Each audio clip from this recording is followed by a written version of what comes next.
अपने वो नहीं होते जो तस्वीर में साथ खड़े होते हैं, अपने वो होते हैं जो तकलीफ में साथ खड़े होते हैं।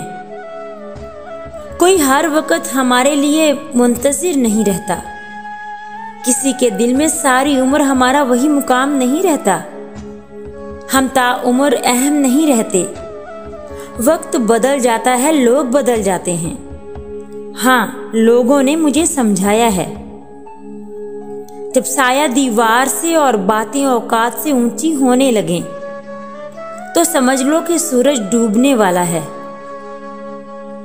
रिश्ते जब आंसू पूंजने की जगह आंसू देना शुरू कर दें तो समझ लो रिश्ता खत्म होने वाला है। कभी कभी जिंदा होने के बावजूद हमारे अंदर जिंदगी खत्म हो जाती है। कुछ रिश्ते अल्लाह खुद खत्म कर देता है ताकि हमारी जिंदगी खराब ना हो।